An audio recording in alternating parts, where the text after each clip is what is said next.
ओम शांति। वानप्रस्थ अवस्था क्या होती है?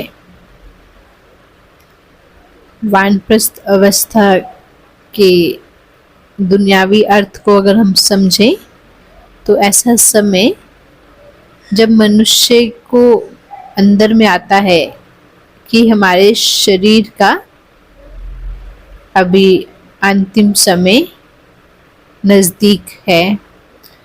हमें कभी भी ईश्वर के घर से बुलावा आ सकता है, मन में ऐसा महसूस होता है। और दुनिया से, कारोबार से, संबंधों से, वैभवों से अंतर्मन में एक वैराग्य उत्पन्न होता है। माना इन चीज़ों में मन नहीं लगता, मन किसी और ही अगली यात्रा की तैयारी के लिए सोचने लगता है। और ज्ञान मार्ग में वानप्रस्थ अवस्था का शरीर की आयु से कोई लेना देना नहीं है, वाणी से परे की स्थिति।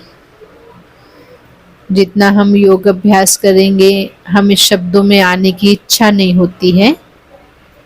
शिव परमात्मा की याद में जो अंतर्मन में एक सुख और शांति और प्रेम के एक मिठास भरे सुकून देने वाले मन में जो साकाश परमात्मा से हमें मिलती है, उसकी अनुभूति इतनी मीठी होती है कि वाणी में आने को हम इच्छा नहीं करते हैं। हाँ, वाणी से परे रहने की हमें इच्छा रहती है।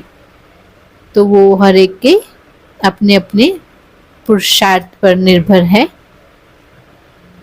और कलयुग की अगर हम बात करें तो कब किसका अंतिम समय आएगा कोई कह नहीं सकता है, क्योंकि कलयुग में अकाले मृत्यु का कहर बोलिए या अकाले मृत्यु का एक भय रहता है, एक अनिश्चितता रहती है।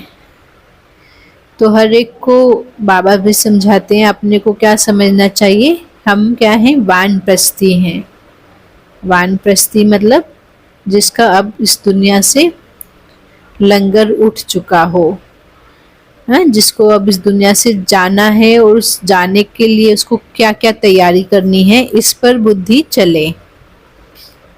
तो हम इस दुनिया से जाएंगे तो ये बात तो हमें समझ में आती है कि जो भी तत्वों की चीज़ें हैं, चाहे वो अपना ये 5 तत्वों से बना शरीर है, इस शरीर का पोजीशन है, इस शरीर का कुल है, इस शरीर के संबंधी हैं, इस शरीर की जो संपत्ति है, जो भी ज़मीन है, गहने हैं या और भी कोई तरह का धन है, तो वो सब तो उस क्षण ही छूट जाता है जिस क्षण हमारा ये शरीर छूट जाता है। माना आत्मा जिस क्षण शरीर से अलग हो जाती है, ये देह के पदार्थ और देह की चीज़ें वही उसको छोड़नी पड़ती है।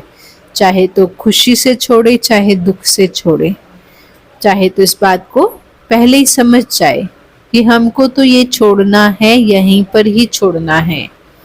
हाँ, और इस बात को स्वीकार कर ले और खुशी से छोड़े। माना उसने अपनी ऐसी तैयारी कर ली हो कि आगे की यात्रा में जो वो साथ ले जा सकती है, ऐसी संपत्ति उसने जोड़ी हो, तो उसको उस समय दुख नहीं होता है, खुशी होती है। क्यों खुशी होती है? क्योंकि वो खाली हाथ नहीं जा रही है, वो भरे हुए हाथों के साथ। माना पुण्य का खाता, दुआओं का खाता, अच्छे संस्कारों का जो है अविनाशी संपत्ति, वो लेकर जा रही है। तो ये हमको समझना है।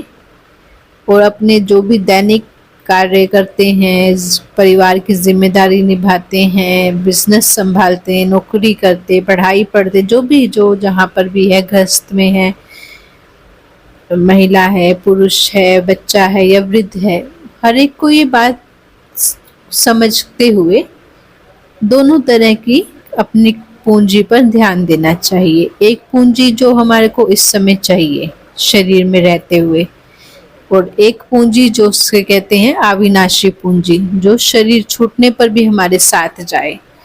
तो वो पूंजी हमने कितनी जमा की, कितनी जमा करनी है, क्या अपना लक्ष्य है, उसको अभी निर्धारित करें और उस पर भी हम अपना समय दें, ध्यान दें, उस पर भी हम पुरुषार्थ करें। तो वानप्रस्थ माना जब जाने का समय नजदीक होता है तो हमें कब जाना है, कैसे जाना है, वो तो नहीं ज्ञान है ना। हर एक को अपना पता नहीं है आज के समय के अनुसार, लेकिन ये तो पता है कि जाना तो है ही एक दिन। तो आत्मा के ज्ञान को समझ के स्वयं के प्रति, मैं के प्रति, हाँ मैं माना शरीर में जो आत्मा है उसकी संपत्ति को भी अर्जित करने का लक्ष्य लेकर साथ साथ इस जीवन यात्रा को सुख से जिए, भरपूरता से जिए और अगली यात्रा के लिए भी हमारे पास भरपूर भाग्य हो। तो हम जब भी जाएं तो हम उस समय खुशी खुशी जाएं। ओम शांति। शुक्रिया बाबा। ओम शांति।